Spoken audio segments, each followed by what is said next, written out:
journalists.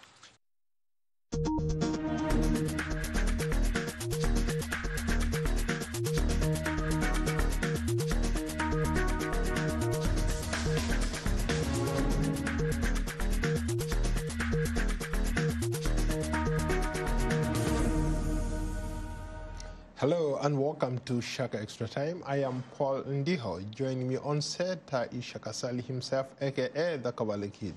Hello, Shaka. Hello, Paul. How are you? Usually terrific. A warm welcome to you all our Facebook followers are watching us live. Shaka Extra Time is a show that comes to you every Tuesday. And today we'll be talking about a wide range of issues, but we'll start in Ethiopia. Our deepest condolences to all those relatives of those who died in the plane crash that killed almost 157 people on board. Shaka, that was a tragic accident that has taken a lot.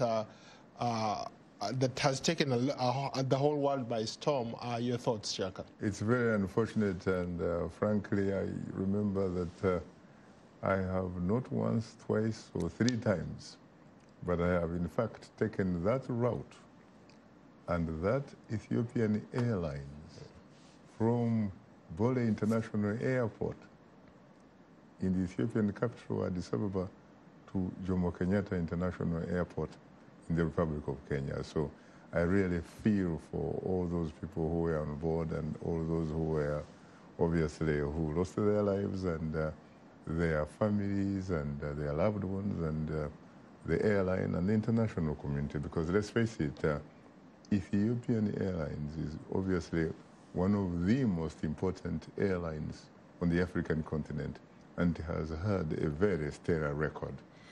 Yeah, you bring up a good point. In terms of safety, they argue that Ethiopian Airlines is one of the safest airlines. Take, for example, this was one of the newest airlines, but they also in terms of being profitable, they're the most profitable airline on the continent. So this is a big setback for them. Not the newest airline, but probably newest aircraft. Correct, yeah. Yeah, you know, it seems to me from everything I have seen that you really cannot blame the airline for this particular accident. We don't know, of course, as yet, but it looks like the reason could actually be elsewhere. Let's face it, because this is not the first plane, for example, of that type that has in fact had an accident. One, I think, was it in somewhere in Asia, Malaysia or something, and of course, Lion Air. And unfortunately, all the passengers and the crew on board also, just like the Ethiopian Airlines, perished.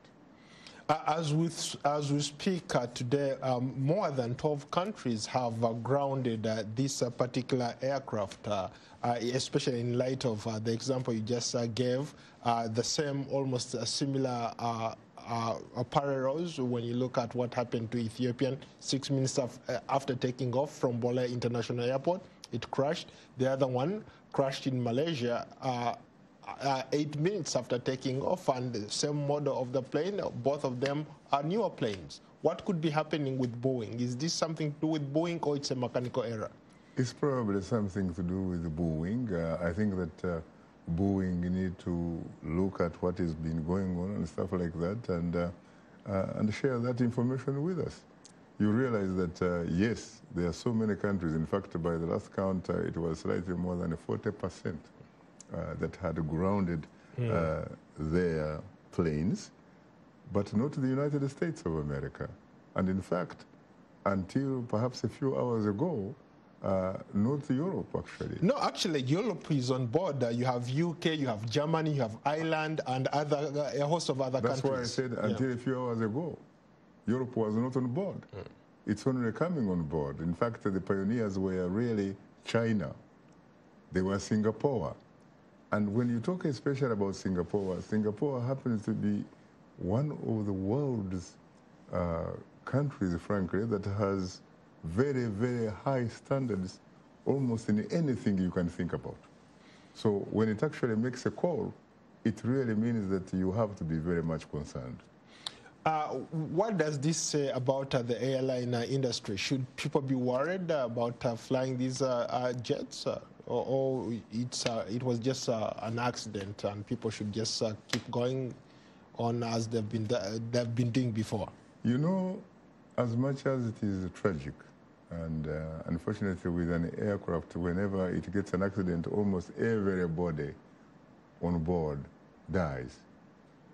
You look at the statistics in terms of accidents and what have you, you cannot believe the fact of the matter is that until now, there are fewer cases in terms of deaths that result because of plane crashes and what have you, than, for example, automobiles, cars. People driving cars lose more life than people who actually use aircraft. So I think, yes, we should be concerned, but at the same time, I think that government authorities and companies that make some of these aircrafts and what have you, they should really be more focused and figure out a way of easing some of these tensions. For example, the Federal Aviation Authority of the United States, really. People are wondering how come it has not actually made the call.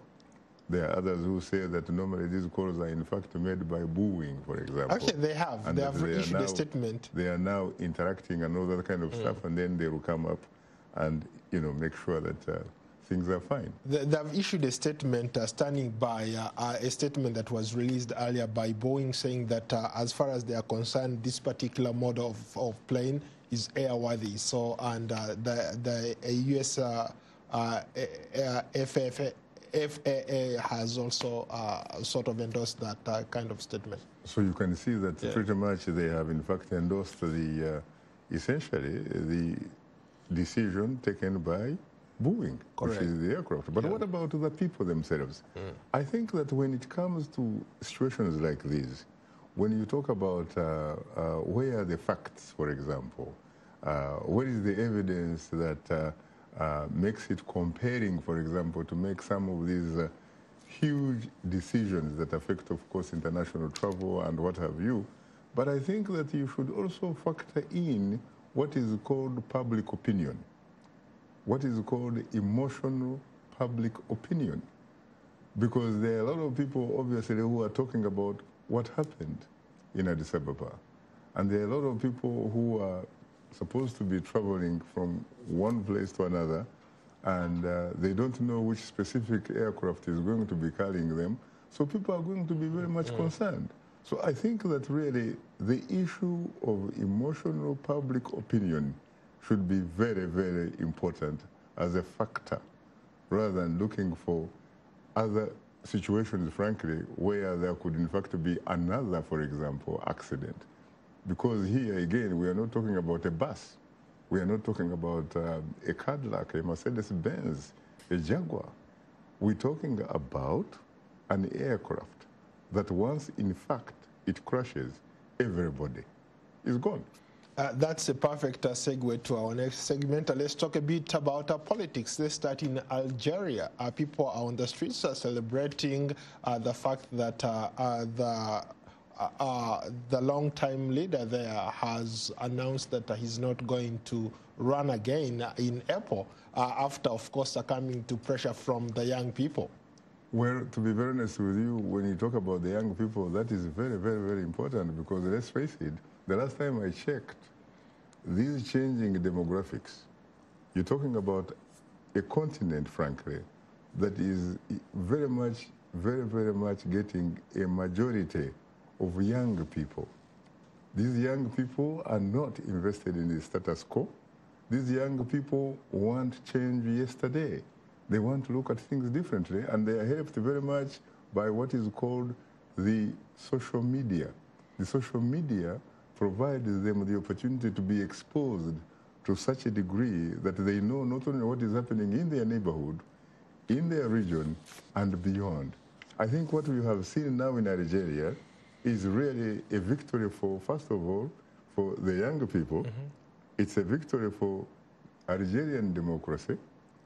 It's also a victory for both Africa, But Africa was a man that those of us who were young at the time, in the 60s, was a man we looked up to. We admired so much.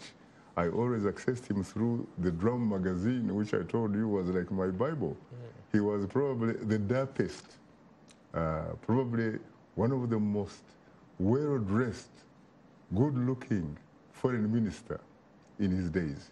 He was, I think, if I remember correctly, the foreign minister under Ahmed Ben Bella.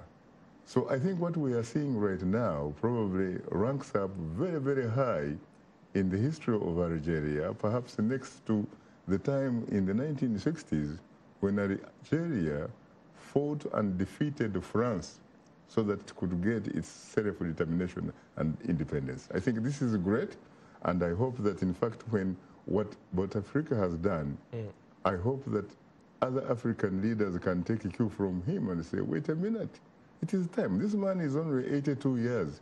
When is he ever going to retire and then later retire from retirement to do some other things? Because this man joined the group that fought the French when he was a kid. And then he served as a foreign minister, as I told you, in the 60s. He served in so many different things and then became a president. So I think that this is a very good news for not only for Algeria, but for Africa and for perhaps African democracy. I hope young people are listening. Let's go to a comment from Bruce Kansime. What could solve the tension between Rwanda and Uganda? Is there a possibility of the situation escalating? And obviously, over the weekend, you had both presidents, President Paul Kagame and the Ugandan president, sort of exchanging not pleasant words. Well, they did have a meeting, a very brief meeting, and it looks like they didn't really quite solve the problem. But I think that they need to go back to where they were back in 2001.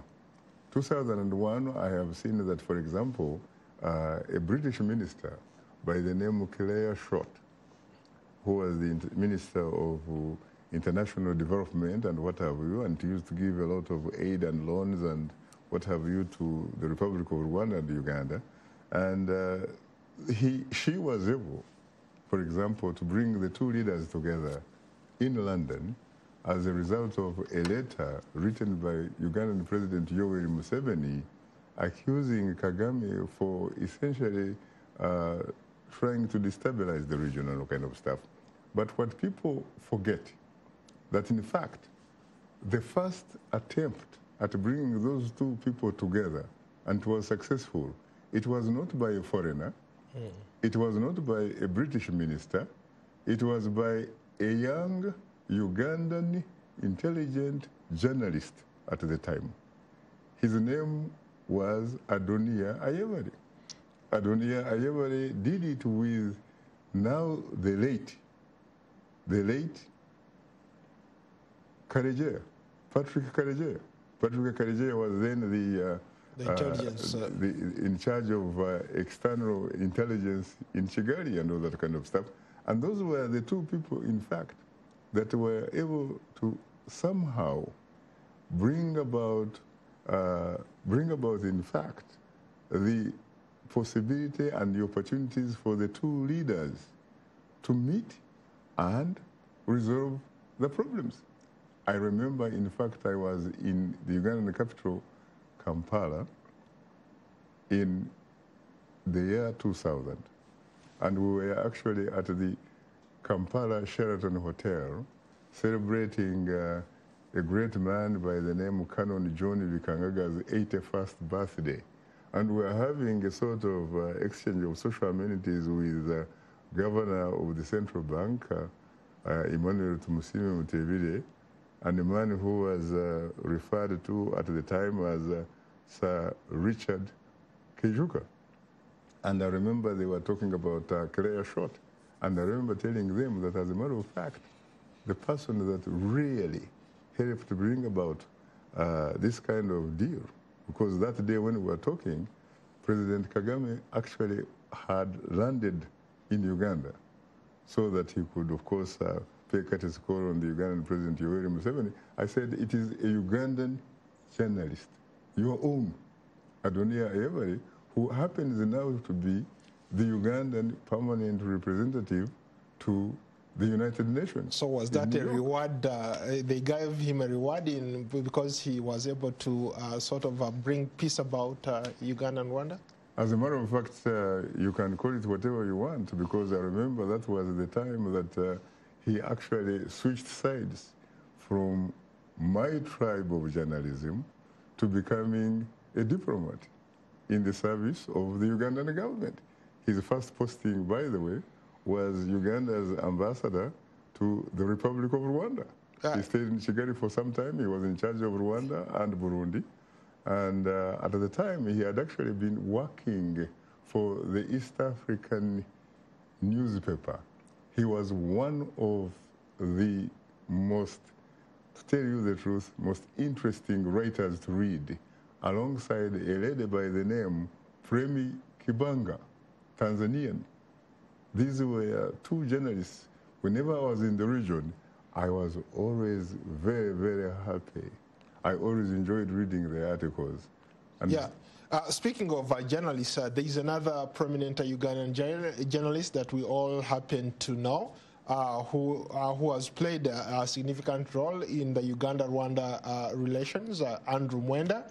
But lately he's been sort of critical of what's going on, and in his analysis he said that I think the problems, the problem between the two countries is essentially Uganda's problem. Rwanda has done its part, and I don't know why you would get that kind of stuff. What is the name of that journalist? Andrew Mwenda.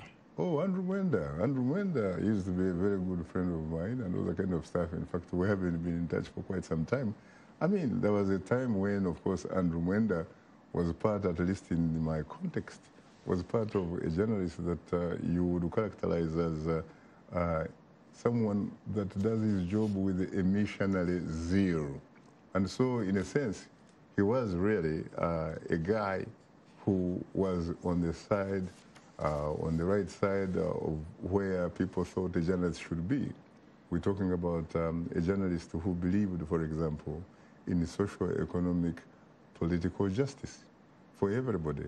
But then there were also times when I saw reports suggesting that since he started his newspaper, The Independent, and all that kind of stuff, you know, when you start a newspaper or a television station, a radio station, you are now talking business. You need advertisement. You need to promote your stories so that you can stay in the business. And apparently, according to reports, he had probably gotten what you would call some advertisement or some contract to work for the Republic of Rwanda. If that is true, then obviously he sort of becomes like a mercenary type of journalist, in the sense that, you know, there is a saying, and I'm sure you have heard about it, that whoever pays the piper calls the tune. Well, understandably so. I must add, by the way, that he's, I think, he was at some point a paid advisor of Rwandan President Paul Kagame. I see. Okay. So basically, you're basically, you know, you're pretty much, in fact, confirming what I just said, that if it is true that he had, for example, a contract with the Republic of Rwanda, it boils down to what they say: whoever pays the piper calls the tune. But in fairness to him, again, he has somehow managed to bring those two together. Can he play the same role this time around? He did, but you see, I think he was able to do when he did it, when he was seen as someone who was not partisan. But in this particular case, if it is true, I have not read, for example, that statement that you mentioned. I have not read that piece, that article, so I really don't know what it says. I can only say whatever I say on the basis of what you just shared with me. If it is true, as you told me, then it becomes very difficult. Because in order for you to be a mediator, for example, you need to be able to win the confidence of both sides of the two parties. Shaka, since we are talking about Rwanda, there's somebody who is asking you a question, Odari from actually Uganda. He says, how long do you usually rehearse your questions and answers with Bobby Wine to make him look intelligent to the world? Oh my God. First of all, I think Odari is probably also assuming that I, Shaka Sali, I am intelligent. If it is true that I'm intelligent and that I have been able to talk intelligently with someone called Bobby Wine, then it probably also follows that Bobby Wine is an equally intelligent customer. First of all, he and I, we have something in common. Bobby Wine is a graduate, a university graduate from Makerere, from the department of what was called music, dance, and drama. At UCLA, we used to call it theater arts. It had theater, it had the film school, it had dancing, and I participated in the aspect of the film school. So the thing is, Bobby Wine, for example, in that music and dance and drama, which, by the way, some people used to characterize negatively as musiru dara dara, meaning stupid, really, that studying music and dance and drama was essentially stupid. And yet, the fact of the matter is, people in Hollywood are not stupid. They're some of the smartest people. Some of the smartest, some of the richest, some of the most influential in their societies and globally. In fact, here I agree, for example, with Ugandan President Yoweri Museveni, who I disagree with on a lot of things. I agree with a Museveni that was contemptuous, for example, about dictatorship and what have you. And at the same time, also at the time, he also said those people who say music, dance, and drama, who call it musiru daradara, are really stupid, because in his words he said, on the contrary, it was magezi daradara. It was basically knowledge, really. And I think he was right. So when you look at a man like Bobby Wine, when you look at the manner in which he uses his art, he actually uses his art in a manner that can bring about and supports and advocates for what they call social change. That is what I was in fact studying at UCLA, in theory. And Bobby Wine is so smart that he actually earns a living off it. He actually practices it. And I have yet seen people criticizing him for what he does sincerely, other than the fact that some people who happen to support the Ugandan president think that he is criticizing the government unfairly. And yet, when you listen to the lyrics, when you listen to his music, the message is unmistakable.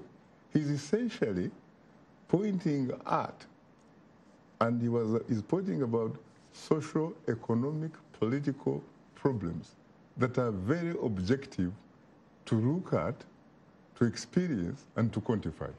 Let's go back to Rwanda. So I should say, finally, by the way, that under no circumstances, by the way, since I started hosting Straight Talk Africa in August 2000 to date, I have never had to sit down with any particular individual, including Yoweri Museveni himself, who has been on Straight Talk Africa, including Paul Kagame, who has been on Straight Talk Africa, including Jerry John Rawlings of Ghana, who has been on Straight Talk Africa, including John Kufo, including so many others, Jakaya Kikwete of Tanzania, and you name it. I have never sat with any of those people and actually shared with them the questions, rehearsed the questions. In some cases, I don't even know which questions I'm going to ask.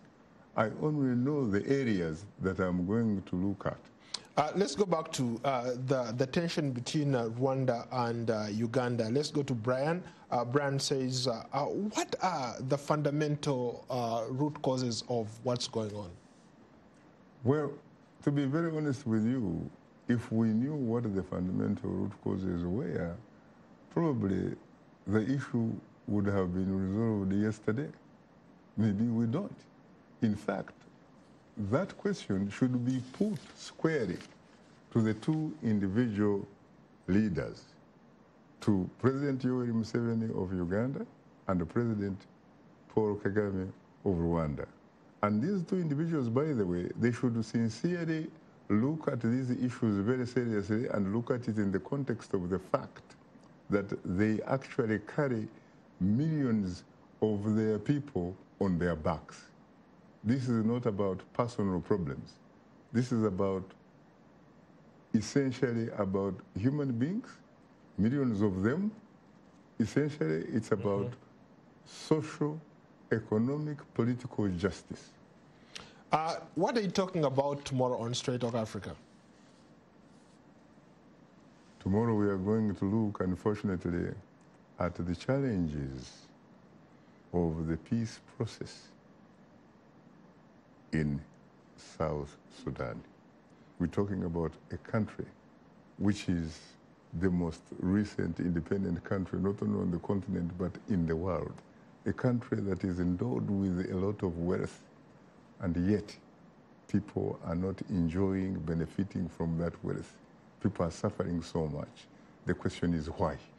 It's interesting that you and I last year around September were talking about this peace process, how the two leaders signed this final peace agreement. We called it the final peace agreement, and to this day it hasn't been implemented.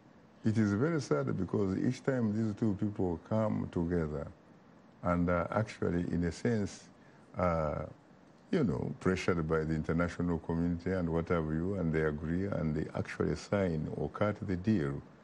It is just like really looking at two, you know, couples really, essentially, two couples who are agreeing on something for the sake of the public, and yet inside their hearts, the message is probably completely something, because they are actually agreeing on something or signing something while concentrating on political divorce. Interesting. Is there any possibility that these two leaders could actually maybe negotiate living together, just like we are talking about Rwanda and Uganda, that these leaders need to come together? Is there a possibility that two South Sudanese leaders can actually have that conversation? Luckily, politics is not about love. Politics, one of the key definitions of politics is that it is the art of all possibilities. And therefore, that is very likely to happen. And in fact, it should happen. We have a minute. Shaka, let's go to Shaka. Shaka, isn't crossing the Rwandan border a last resort in terms of as far as Rwanda is concerned? I beg your pardon? This is a question, very briefly. Isn't closing the border, the Rwandan border, the last resort since Rwanda is a landlocked country? Well, I don't think that it is a smart move, really. Whoever made it, I don't think it is a smart move because, let's face it, it does not add value to anybody.